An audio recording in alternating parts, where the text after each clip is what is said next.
नमस्कार, न्यूज 24 में आपका बहुत बहुत स्वागत है। मैं हूं पल्लवी झा। देश में बेरोजगारी की समस्या भारी है, पलायन दंश जारी है। जनता सरकार को बदलना चाहती है, लेकिन वोट की चोरी जारी है। बिहार में वोटर अधिकार यात्रा के दौरान शहर शहर राहुल ने जो सवाल उठाया, सत्ता पर इल्जाम लगाया, वही सवाल वो विदेश से भी उठा रहे हैं। कोलंबिया से भी भारतीय लोकतंत्र पर मंडराते खतरे दिख रहे हैं, लेकिन बीजेपी को यह बात बिल्कुल भी हजम नहीं हुई और पार्टी की पूरी पलटन राहुल गांधी को पानी पी पी कर कोसने लगी। गुस्साई बीजेपी अब राहुल गांधी को भारत विरोधी ताकतों का गुर्गा बता रही है।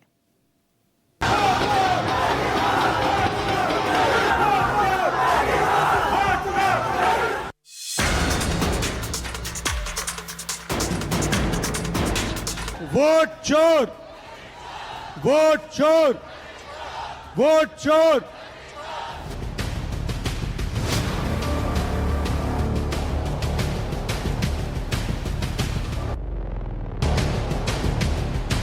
The single biggest risk is the attack on democracy that is taking place in India.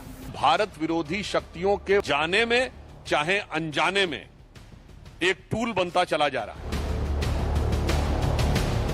इसमें 3000 साल पुरानी आवाज है, हिंदुस्तान की आत्मा की आवाज है, और जब ये लोग वोट चोरी करते हैं तो ये इस आत्मा पर आक्रमण करते हैं। लगातार तीसरी बार हरियाणा की जनता ने भारतीय जनता पार्टी को मैंडेट दिया है। जैसे महाराष्ट्र में चुनाव चोरी किया, जैसे हरियाणा में चोरी किया, वैसे ही बिहार में चुनाव चोरी करने की कोशिश कर रहे हैं। जब से अमित शाह की सत्ता आई है, तब रावण ही रावण हो गए। हरियाणा में भारतीय जनता पार्टी की सरकारों ने हरियाणा के विकास में कोई कसर नहीं। मोदी विरोध की मानसिकता नजर पे इतनी चढ़ जाए कि उसे सच दिखाई देना बंद हो जाए।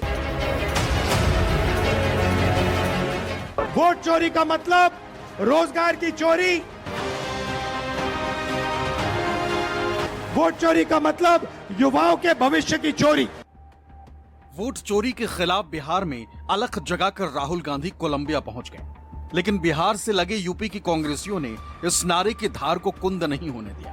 लखनऊ में कांग्रेस दफ्तर के बाहर वोट चोर को मौजूदा दौर का रावण बता दिया और राहुल गांधी को वोट चोरी के उस रावण के सामने धनुर्धर भगवान राम की तरह तीर ताने खड़ा कर दिया। उधर कोलंबिया से राहुल गांधी ने भारतीय लोकतंत्र को खतरे में बताया तो बीजेपी राहुल गांधी को भारत विरोधी ताकतों का गुर्गा बताने लगी। लेकिन कांग्रेस बोली वोट चोरी नहीं चलेगी। बिहार से उठा तूफान पूरे हिंदुस्तान को हिलाएगा। पंजाब में भी वोट चोर गद्दी छोड़ अभियान शुरू हो चुका है। मैं देश से कहना चाहता हूं, 100 साल से सत्ता को कब्जा रखने के वाले इस खानदान के बरखुरदार जो भारत विरोधी शक्तियों के झंडा बरदार बन चुके हैं, उनसे बहुत खबरदार रहने की जरूरत है। पंजाब में वोट चोर गद्दी छोड़, आज हमने पोस्टर का लॉन्च किया और प्रत्येक ब्लॉक से 5000 हस्ताक्षर, मतलब 15 लाख हस्ताक्षर युक्त ज्ञापन है, वो तैयार होगा और 10 तारीख तक उसको जमा करना है। बीजेपी के गुस्से की वजह कोलंबिया में राहुल गांधी का वो बयान है जिसमें उन्होंने भारत में उत्पादन और रोजगार बढ़ाने को जरूरी बताया, तो लगे हाथ ये भी दावा कर दिया कि भारत में लोकतंत्र खतरे में है। लोकतंत्र पर लगातार हमले हो रहे हैं और आरएसएस के मूल में कायरता है। So there's a lot that India can offer to the world in terms of our tradition, our way of thinking, information technology, our engineering capability, our healthcare system. So I'm very optimistic about India, but at the same time, there are also fault lines within the Indian structure. The attack on democracy that is taking place in India. Because India has multiple religions, multiple traditions, multiple languages, and India actually is a conversation between all its people. And different traditions, different religions, different ideas require space. And that the best method for creating that space is the democratic system. And currently there is a wholesale attack on the democratic system in India. This isn't the nature of the BJP and the RSS. If you noticed the statement of the foreign minister, he said China is much more powerful than us. He said China is much more powerful than us. How can I pick a fight with them? Matlab, at the heart of the ideology is cowardice.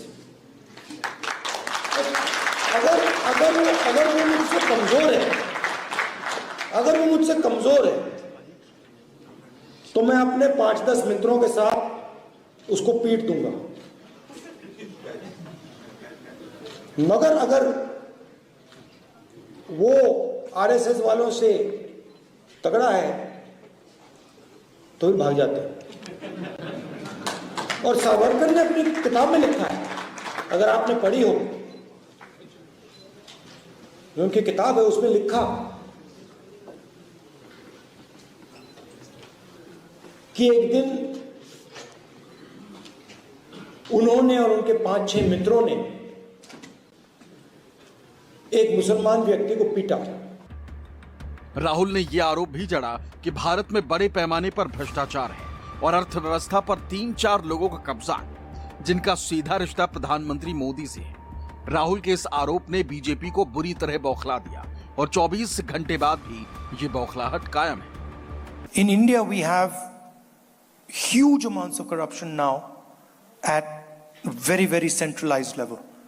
So, 3 or 4 businesses basically taking over the whole economy, having a direct relationship with the Prime Minister. मुझे लगता है जिसकी नजरों में मोदिया बिंदु हो गया हो, उसे मैन्युफैक्चरिंग नजर नहीं आती। मोदिया बिंदु यानी मोदी विरोध की मानसिकता नजर पे इतनी चढ़ जाए कि उसे सच दिखाई देना बंद हो जाए। Whenever Rahul Gandhi telling the truth, you are telling you are defaming. You are defaming. What is it? BJP जब राहुल गांधी को पानी पी पी कर कोस रही थी, राहुल को देश विरोधी बता रही थी, तभी राहुल गांधी ने कोलंबिया में बजाज, हीरो और टीवीएस जैसी भारतीय कंपनियों की जमकर तारीफ की, तो साथ ही भाई भतीजावाद को लेकर सिस्टम पर निशाना भी साध दिया। सोशल मीडिया प्लेटफॉर्म एक्स पर राहुल गांधी ने एक बाइक की तस्वीर शेयर करते हुए लिखा, बजाज, हीरो और टीवीएस को कोलंबिया में इतना अच्छा प्रदर्शन करते देखकर गर्व हो रहा है। ये दर्शाता है कि भारतीय कंपनियां नवाचार से जीत सकती हैं, भाई भतीजावाद से नहीं। बहुत बढ़िया काम। इससे पहले गुरुवार को भी राहुल ने एक बाइक और कार की तुलना कर भारत में शक्ति के विकेंद्रीकरण पर जोर दिया, जो बीजेपी को बिल्कुल भी रास नहीं आया। राहुल के इस बयान ने बीजेपी को गुस्से से भर दिया। गुस्सा ऐसा कि पार्टी के आईटी सेल प्रमुख अमित मालवीय ने इसे बकवास बता दिया। एक्स पर मालवीय ने लिखा, मैंने इतनी बकवास एक साथ नहीं सुनी। अगर कोई ये समझ सके कि राहुल गांधी यहाँ क्या कहना चाह रहे हैं तो मुझे खुशी हो, लेकिन अगर आप भी मेरी तरह हैरान हैं तो निश्चिंत रहें, आप अकेले नहीं। दरअसल राहुल ने ऑटोमोबाइल के जरिए सत्ता के विकेंद्रीकरण को जरूरी बताया और ऐसा वो पहले भी कर चुके हैं। इसी साल फरवरी के महीने में राहुल गांधी ने नागालैंड के छात्र छात्रों से संवाद में राहुल गांधी ने राजनीतिक शक्ति के विकेंद्रीकरण की जरूरत पर जोर दिया था। वोटर अधिकार यात्रा के दौरान पूरे बिहार में राहुल गांधी ने वोट चोरी को अधिकारों की चोरी से जोड़ा और सत्ता पर चंद अमीरों के मददगार होने का इल्जाम भी जोड़ा। लेकिन राहुल की ये चिंता नई नहीं। वोटर अधिकार यात्रा के पहले भी वो बार बार ये कह चुके हैं कि उन्हें ऐसा हिंदुस्तान नहीं चाहिए जिसमें चंद लोग मौज करें और बाकी भूख और बेरोजगारी से त्रस्त हों। 2 हिंदुस्तान बन रहे हैं, एक अरबपतियों का, 20-25 लोग हैं, अदानी, अंबानी, लाखों करोड़ रुपए, जो भी उनको चाहिए उनको मिल जाता है। कोरोना के समय 1 लाख करोड़ रुपए का बैंक लोन माफ हुआ उनका, 16 लाख करोड़ रुपए उनके बैंक लोन माफ हुए हैं। और दूसरा हिंदुस्तान, आपका हिंदुस्तान, हमारा हिंदुस्तान, मेहनत का हिंदुस्तान, मजदूरों का, किसानों का, बेरोजगार युवाओं का हिंदुस्तान, हमें ये दो हिंदुस्तान नहीं चाहिए। टीवी दो उद्योगपतियों का है, अखबार दो उद्योगपतियों के हैं, और ये दो उद्योगपति नरेंद्र मोदी जी के लिए 24 घंटा काम करते हैं और नरेंद्र मोदी जी इनके लिए 24 घंटा काम करते हैं। देश में बेरोजगारी, देश में महंगाई और देश का पूरा धन दो उद्योगपतियों के हाथ में। लोकतंत्र में सबकी भागीदारी समान हो, सिस्टम में सबकी हिस्सेदारी समान हो।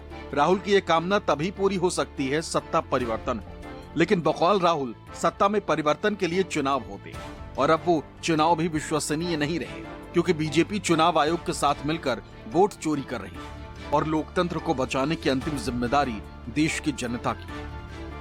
मेरा काम हिंदुस्तान के लोकतंत्र को बचाने का नहीं है, मैं वो काम कर रहा हूं, इस स्टेज पे मैं वो काम कर रहा हूं। तो